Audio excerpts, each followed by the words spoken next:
Welcome back, focused learners. Today, we're diving into another explainer, and we are tackling a really fascinating transitional gap in English literature. Specifically, we're looking at that period right between 1400 and 1558.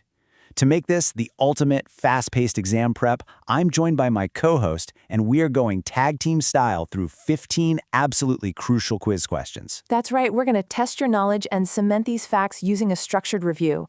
Honestly, it's just the absolute best way to retain all this information. Okay, let's dive into this. So here's our agenda for the session. We've logically structured this review into 3 historical rounds to really help you map out the transition from Geoffrey Chaucer all the way to the early Renaissance. First up, round 1 is the post-Chaucerian poets. Then round 2 covers 15th century prose and print. And finally, round 3 is the dawn of the Renaissance. All right, round 1, the post-Chaucerian poets. We're exploring the immediate literary aftermath of Geoffrey Chaucer's death. Question 1. Which poet is known for mourning Chaucer's death and writing the Governale of Princes in 1412? Is it A. John Lydgate, B. Thomas Occleve, C. William Dunbar, or D. John Gower? Take a quick mental guess. Okay, time's up. The answer is B, Thomas Occleve. He's the guy famous for penning that 1412 work. He actually wrote it as a guide for the future Henry V, but he totally used it to express his profound grief over losing Chaucer. Next up, who was the learned Benedictine monk of Bury St. Edmunds who wrote an enormous quantity of verse, including the story of Thebes? Was it A, John Lydgate, B, Thomas Occleve, C, Stephen Hawes, or D, Robert Henderson? Well, the correct choice here is A, John Lydgate. He was this massively prolific writer right in that immediate post-Chaucer window. And get this, his story of Thebes was actually designed to be a direct continuation of Chaucer's Canterbury Tales. Moving on, let's look at some royalty. Which Scottish king wrote The King's Quair to express his love for Lady Jane Beaufort? Is it A, James IV, B, Robert Bruce, C, James I, or D, David II? Oh, this is a classic piece of Romantic literature trivia.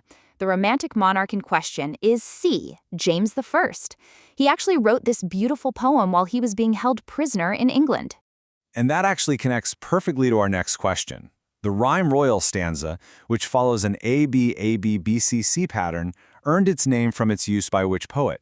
A. Geoffrey Chaucer, B. William Dunbar, C. James I of Scotland, or D. Sir Thomas Wyatt? Right, so if you were paying close attention to the last point, you probably just nailed it. It's C, James I of Scotland. It brilliantly illustrates how poetic forms get their names, right? It's famously dubbed rhyme royal, literally because a royal, James I, used it so effectively.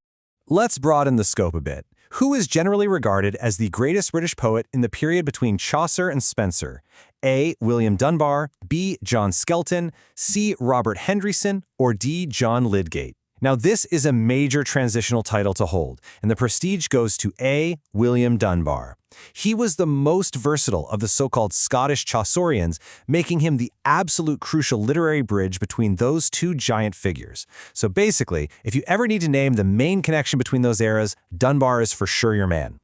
Finishing up round 1, let's look at one of Dunbar's specific works. Dunbar's poem, The Thistle and the Rose, from 1503, was written to commemorate which event? A. The Battle of Agincourt, B. The coronation of Henry VII, C. The marriage of James IV and Margaret Tudor, or D. The death of Geoffrey Chaucer. It was indeed written to commemorate the marriage of James IV and Margaret Tudor, which makes it answer C. It's a brilliant allegory, really. The thistle represents the Scottish king, and the rose represents the English princess. All right, let's move right along to round 2, 15th century prose and print. I'm actually really excited about this segment. We're shifting from poetry into the world of groundbreaking prose and some massive technological shifts. Let's look at a pretty bold linguistic choice. Which 15th century bishop wrote his religious arguments in English instead of Latin, such as in the Repressor of Overmuch Blaming of the Clergy? A. Miles Coverdale, B. Reginald Peacock, C. Thomas More, or D. John Wycliffe? And the answer is B, Bishop Reginald Peacock. Writing theology in English rather than Latin was a huge controversial shift at the time, but it made these arguments way more accessible to a much wider audience. Let's test your knowledge on political texts now. Who authored the political treatise, The Difference Between an Absolute and a Limited Monarchy? A. Sir Thomas Malory, B. Reginald Peacock, C. Sir John Fortescue, or D. William Caxton? Sir John Fortescue is the author behind this pivotal comparative work, making it answer C. He famously used it to compare the English legal system very favorably against the French. Okay, here's a big one for all the Arthurian fans out there. Sir Thomas Malory completed Morte d'Arthur, his massive compilation of Arthurian legends, in which year? Is it A, 1400, B, 1450, C, 1470, or D, 1500? Take a second to guess before we reveal it. The answer is 1470. Now, what's really interesting about this specific date is how it anchors the whole Arthurian literary timeline. If you can lock 1470 in your memory, you've got a solid peg for Sir Thomas Malory and the late 15th century. And speaking of the late 15th century, here's a truly pivotal historical question. Who established the first English printing press at Westminster in 1476? A. William Tyndale, B. Sir Thomas More, C. William Caxton, or D. Nicholas Udall? Oh, this is a milestone you absolutely must know. The man who revolutionized English literature in 1476 is C. William Caxton. Setting up that press at Westminster fundamentally changed how information and stories were shared forever. Let's transition right into our final round, Dawn of the Renaissance. This signals a massive shift toward classical influence, early humanism, and major translations.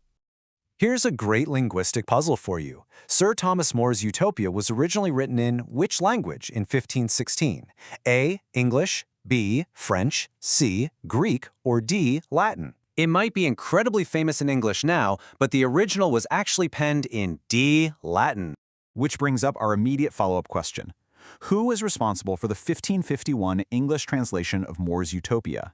A. William Tyndale, B. Ralph Robinson, C. Miles Coverdale, or D. Roger Ascham? The answer is B. Ralph Robinson. He's the key figure who finally translated that Latin masterpiece into English in 1551.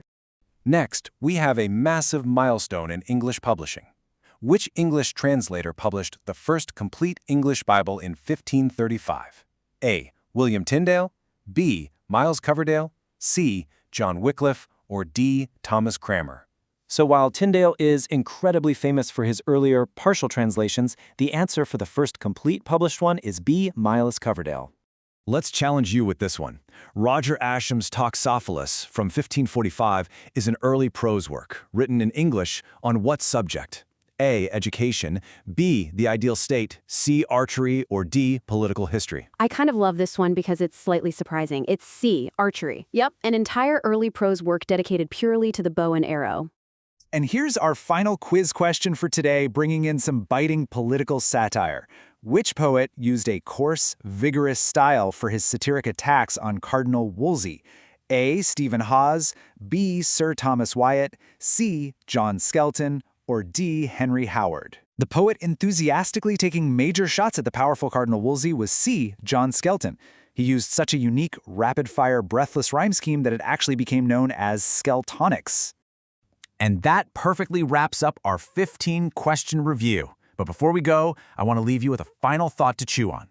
If a mere 150 years brought us from mourning Chaucer's death all the way to the brink of the English Renaissance, how drastically will the drama and poetry evolve when Elizabeth I takes the throne in 1558?